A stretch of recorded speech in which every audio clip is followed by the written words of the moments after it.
Good morning. I'm Carlton Sharp, pastor of Faith Christian Center Church right here in Beaumont, Texas. And we're here on what's happening in our neighborhood. And today I'm so honored to have Judge Raquel West. Welcome, Judge. Thank you. Thank you for having me. Hey, listen, tell us a little bit about yourself. Well, I'm a judge of the 252nd District Court. I'm a local girl. I grew up, born and raised in Nome, just outside of Beaumont, and been here all my life pretty much. Yeah, you were a Hardin Jefferson hawk. That's right. I was, and I still am, and my kids still are. Yes. Yeah. Okay. And then, so after you graduated from high school, you decided to go to A&M. I did. I left. I went to A&M, graduated there, went straight to law school over at St. Mary's in San Antonio.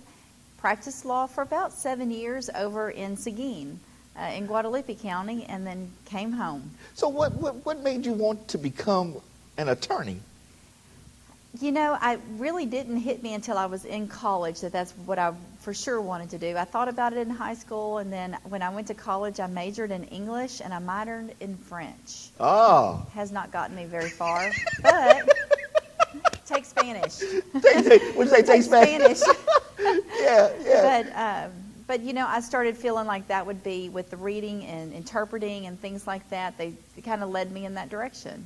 Wow. Okay, so after you left Seguin, did you come back home and start your own practice? Came home, hung my shingle, moved back in with my mom, went through some personal issues, moved in with my mom, and I had 2 young babies at the time and started all over with them and practiced over in Orange for a little while and then finally got back here where I wanted to be. Yeah. So now, when a person has started their own practice, I mean, it's not easy. It's not easy. It has to be a lot of legwork that's involved in that. I literally went to every judge's door, introduced myself, and said, I need work. And so I started taking court appointments for the criminal defense, and that was an easy way to get in the door and get a little bit of work. And then from those cases, you just get the word out that you handle other kinds of things and do a little bit of advertising. And when you do a good job, word of mouth is good for you. When you don't, word of mouth is bad for you. Either way, huh? Either way. And luckily, have been very blessed to be able to do that and stay pretty much in my private practice up until I became a judge. So as an attorney, what type of cases did you handle? I handled primarily criminal defense and family law. Okay. About even, depending on the month, one month I would feel like a family lawyer, the next month I would feel like a criminal lawyer. I always loved the criminal law, though. I loved being in the courtroom. I loved the Constitution and people's rights and that kind of nerdy stuff. Yeah. And so that led me more down that path than the family law did. Wow. Yeah. Now, and then I believe in 2015, you made history. I did. Tell us how. I didn't really mean to, but I did.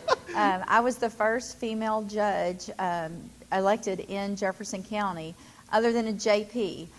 The first, there's never been a county court at law or district judge, a female in Jefferson County. But that wasn't your reason for running. Absolutely not. But it was kind of cool. It was an interesting part of it because it really didn't play into my decision.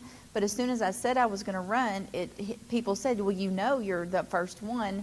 And then it became, a little bigger issue and kind of a neat thing. And it's really a shame that it was 2015 in today's day and time that a female was finally elected. Did you feel any pressure to, for the young ladies that are coming behind you? When I first started, no. But the more I did, yes, because I realized that had become an issue and part of my campaign. Whether I wanted it to be or not, it was. And then I have a daughter, and she really became very interested in my campaign and what was going on, kind of for that reason. And seeing her look up to me, thinking, look what she's doing, made it real, I guess, that was a big deal. Now, okay, so as a district judge, what cases do you handle, in the district court? My court handles only felony criminal cases. Wow. And so it is everything from your state jail felony, burglaries and things like that, up to capital murder cases, only felonies. Wow. Yeah. Now, Judge, that was a backlog when you first took office, and tell us about that. There were a lot of cases on the trial docket, for sure, in that court. And the year before I got there, there was Judge Scott was there. She was appointed, and she did a great job of moving some cases. In the 2.5 years since I've been there, and I say we because it's not just me, my staff and the attorneys have worked so hard, and I'm so very proud of the fact of how many cases we've moved. Old cases, new cases. We're just making sure if everybody's working, then the cases move.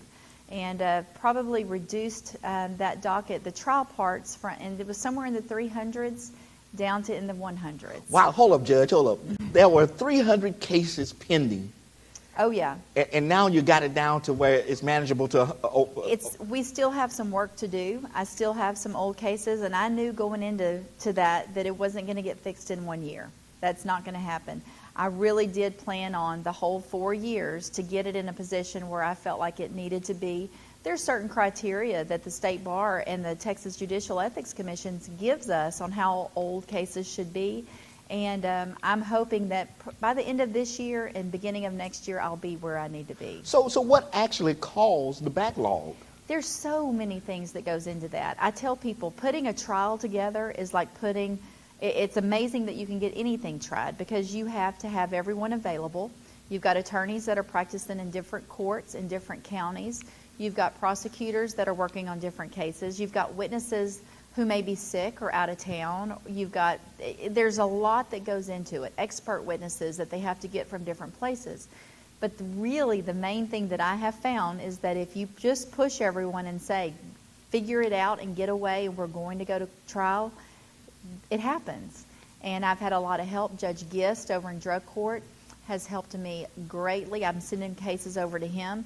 I'll have a case going. He'll have one of my cases going. Wow. Judge Walston over in the civil court has offered his help. He has tried cases for me. And so when people know sometimes that you've got one case that's going in front of you, well, everyone else thinks they don't have to get ready. Right. Well, when they know that I've got a couple of other judges available, everyone gets ready, and I'm able to move a lot of those cases. It's been great. We couldn't have done it without everybody's help. And we're still doing it. We're still working hard. So it's good, though. Now, but there's something else that you do. Now, you have a mentoring program that you do through the court. Well, we have a lot of I've made myself available and my court available to lots of schools, churches, different programs, and at least a few times a month, we'll have groups of kids come in with teachers or with mentors that sit and will watch a docket. And then at the end of that docket, I'll go sit down with them and visit with them about what just happened, what questions they have, and they see real things happening and real things where I'm making decisions where people may or may not go to prison and things like that. Now, do you let them go sit behind the podium and in your chair and hit the gavel? It depends on their behavior. We like to get them, in the back where we have the holding cells. Yeah. Show them around, show them what it's really about, and so we've had lots of tours, I guess, go on where they kind of get a real feeling of being able to see people walking out in handcuffs, walking out in shackles, and things like that, and makes it a lot more real, I think. Now, one of the programs that you help is Save Our Children, and they have an event coming up pretty soon, Know Your County Courthouse. They do. I think that's July 12th, maybe? Yes. I have it on my calendar. But yes, that's an incredible program because I don't know the number of students that come that day, but it's a huge number. And what we'll do is they'll bring the different groups into the courts, and we're able to touch so many more kids in that one day than I do with 10 or 12 on a regular day. So it's a great program. Yeah, I recently spoke with Reverend Roberts, and he told me that this year there's going to be 400 young people that come through that program. And he said it was up to 800 kids at times, almost 1,000 kids that came through. It's a great, great program. And I mean, they fill up the courthouse and they go from... And it doesn't have just to do with the criminal courts. They go all over to the district clerk's office. They learn really what you can do and what happens at the courthouse. And I think that's a great educational experience for those kids. It is. Yeah. Now, so tell me this. In the days to come, you're going to be making a decision on whether or not you're going to pursue your seat again. Absolutely. So tell our viewing audience. There's no question about it. I definitely am going to file for re-election, and I love what I'm doing. I guess, when I worked very hard to get there. I had 3 contested campaigns in a year, which was way more work than I ever thought it would be. and you kind of hope that you like what you do. Yeah. When you don't know until you get there, and it really does feel right. I feel like I'm able to make a difference, even if it's a little difference every day. And so I want to stay there as long as the people will have me. And so yeah, we file in November of this year. So I'm getting started. And So that's going to be in November of 18? yes, the election will be November of 18. We'll file this November and December 17 and run next year, and hopefully be there for another 4 years after that and on. Well, good. Yeah. Wonderful. Well, listen, I want to thank the judge for coming to talk to us on what's happening in our neighborhood. She has a great responsibility sitting in the seat of judge, and so she doesn't take it lightly. And I mean, you can look over her career and see how she has progressed over and over again. So listen, I want to thank her again for joining. I want to thank you for joining us today on what's happening in our neighborhood. And we will see you next time on our broadcast.